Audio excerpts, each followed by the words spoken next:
E aí, tudo certo? Hoje o nosso papo é sobre um dos indicadores mais importantes, talvez um dos principais, no mundo dos fundos imobiliários, a vacância. A gente vai desvendar o que essa palavrinha significa e por que ela é tão, mas tão crucial para quem investe. Vamos lá? Para começar, vamos direto ao ponto com a pergunta que guia toda a nossa conversa. O que de fato acontece quando um fundo imobiliário começa a ter mais e mais imóveis vagos? A resposta para isso, olha, revela muita coisa sobre a saúde e o futuro de um investimento. Mas antes de tudo, vamos alinhar o conceito, né? Vacância, de um jeito bem direto, é a parte do portfólio que está desocupada. Pensa numa fatia de bolo que ninguém comeu. É a porcentagem dos imóveis de um fundo que estão lá, vazios, e por isso não estão gerando nenhuma receita de aluguel. Simples assim. Agora, o aumento na vacância nunca é um evento isolado. Pelo contrário, ele dá início a um verdadeiro efeito dominó financeiro. Sabe como é? Uma pecinha cai e vai derrubando todas as outras, impactando o investimento como um todo. Vamos ver como essa corrente funciona. Esse efeito dominó se manifesta em três consequências principais, todas superconectadas. Primeiro, o fundo passa a gerar menos renda. Isso leva direto para a segunda consequência, que é a redução nos dividendos pagos aos cotistas. E por fim, tudo isso acende um grande sinal de alerta sobre a qualidade, sobre os fundamentos daquele fundo.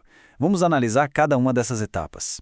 Ok, vamos começar pelo impacto mais óbvio e imediato, o dinheiro. A vacância atinge em cheio o coração financeiro do fundo, que é, claro, o seu fluxo de caixa que vem dos aluguéis.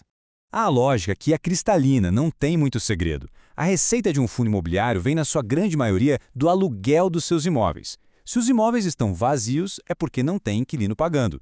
Portanto, mais espaços vagos significam, inevitavelmente, menos dinheiro entrando no caixa do fundo. Não tem mágica.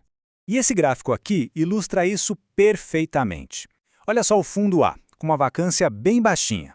Ele opera perto do seu potencial máximo de receita. Agora, compara com o fundo B, que está com uma vacância alta. A diferença no potencial de gerar renda é gritante. É muito dinheiro que fica na mesa que deixa de ser ganho.